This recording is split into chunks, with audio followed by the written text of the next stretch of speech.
Chapter 2 is about different types of economic systems. I have placed a video on the first slide that is a review of Chapter 1 on resources. That's not a topic that we will be finished with, so if you want to review that video, click this hyperlink. So the basic economic questions that every economy has to answer, regardless of what type it is what goods and services will be produced, how will they be produced, and for whom will they be produced. The definition for an economic system is the way that a nation or a society uses their limited resources to satisfy its people's unlimited wants and needs. We've talked about scarcity, and we should understand that scarcity forces nations, society, people, all of us to make really tough choices because we do not have unlimited resources. So every economy has to decide what they're going to produce, how, and who they're going to produce those goods and services for. When deciding what to produce, there's a couple terms that we want to define here. One of them is allocate. And allocate just means dividing limited resources among hundreds of thousands of possible goods and services. For instance, decisions like, should we make fewer cars? Should we make more tanks for our military? Should we produce more bread?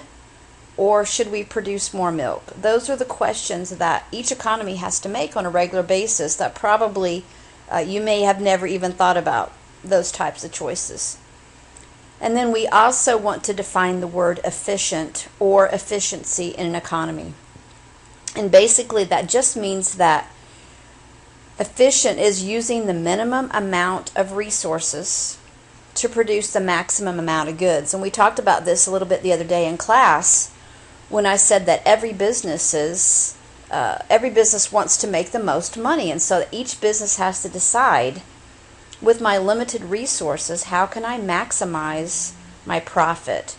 And again, an economy has to make those same types of choices. Once we've decided what to produce, then the decision has to be made on how to produce. So the questions have to be answered such as, what workers? Who's going to produce them? What kind of skills are these workers going to need? What role is technology going to play in the production of these goods and services? Is this going to be privately owned? Are these companies or goods and services going to be government owned? So how are we going to produce those goods and services that we've decided now that we should produce? And then we have to decide, who are these goods and services produced for? We've got them produced, now who's going to get them? Questions that need to be asked, is it all about money? Does money really talk? In other words, those people that have the most money, are those the ones that are guaranteed to be able to get goods and services? What about education? Who do we produce education for? Is education for everybody? And who gets those medicines that are in short supply? We have people that need medications that are not just life-altering, but those that need medications to live. And if those are in short supply, then who gets those medications? Is it all about money? Those who have money can get what they want. We have seen in this country many goods and services that used to be produced here are now being produced outside of this country. We have seen locally, this has hit our economy hard in Delaware County, in Madison County, as many of our factories that produced either parts for automobiles or automobiles themselves have moved, left this country. Not just left the area, but many of them are now being produced in areas such as Mexico. So how is this desirable? Why would they do this? Why would those goods and services now be produced in other countries?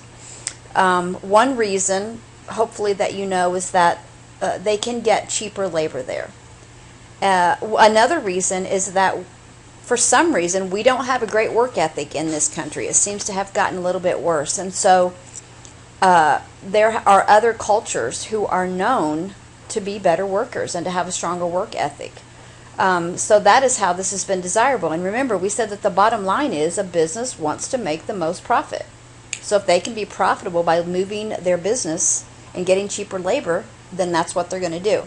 How is this undesirable? Well, obviously we've seen a great loss of jobs in this area, in this country. For instance, Detroit, the city of Detroit, has filed bankruptcy due to the downfall of producing autos in their city. So it is very undesirable because we have lost some very good, well-paying jobs. And then who decides where these goods and services are being produced, or who decides whether they're produced here or in other countries? And obviously in our economy, each individual business gets to make that choice because we don't have a government-run economy that makes those decisions for us. So in the United States, who decides what goods and services will be produced? Who decides how they'll be produced? Who decides for whom they will be produced?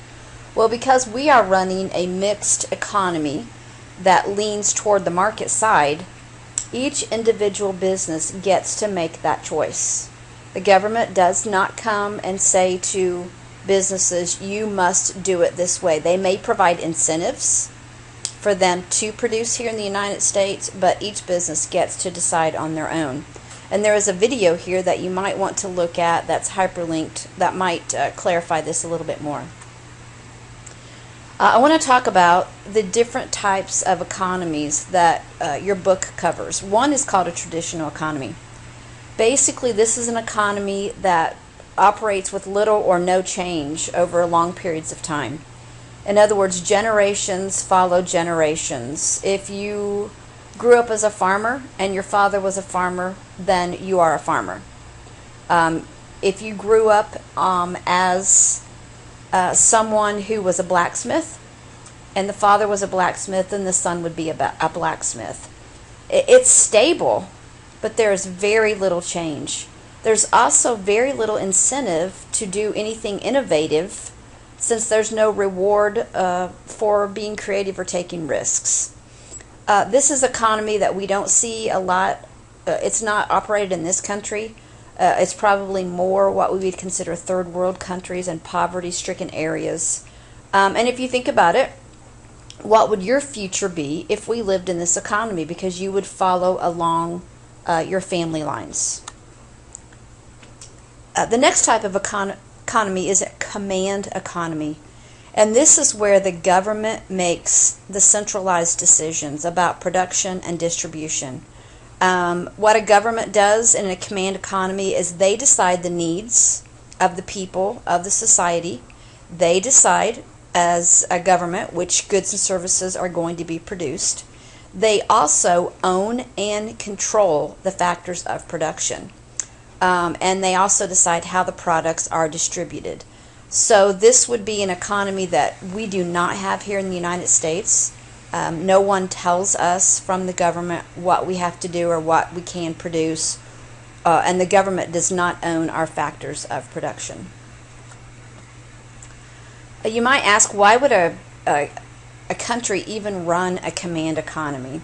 Well, basically, those people that are in charge of the government in a command economy feel like they can make better decisions. They feel like they are able to determine what's best for their country, and they also figure that they can find out what opportunity costs are for every decision. So this is definitely debatable. This is not necessarily the type of economy that I would choose to live in. But if you are in a war, if you are in a natural disaster, this works well because you have someone in charge, you have someone making the centralized decisions, and it operates well. But in general, there's no incentive for people to work hard, again, to be innovative, because if they don't own their own businesses, and they would not keep their own profits. Basically, every economy in each country runs what's called a mixed economy, which contains elements of all three: traditional, command, and market. No country has a purely traditional, a purely command, or a purely market economy.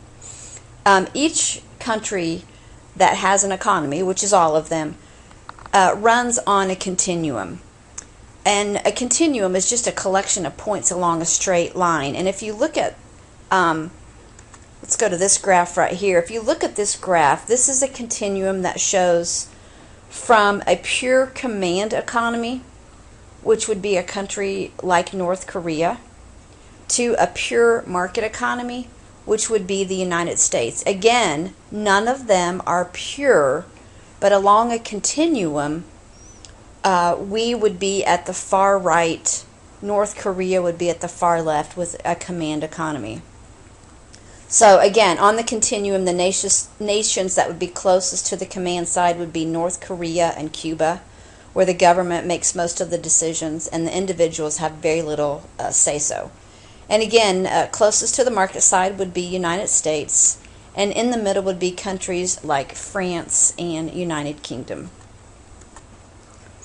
There are also transitional economies, and in your lifetime, whether you know it or not, there have been many economies that have changed or are in the process of changing from a command economy, and they're shifting more toward the market economy.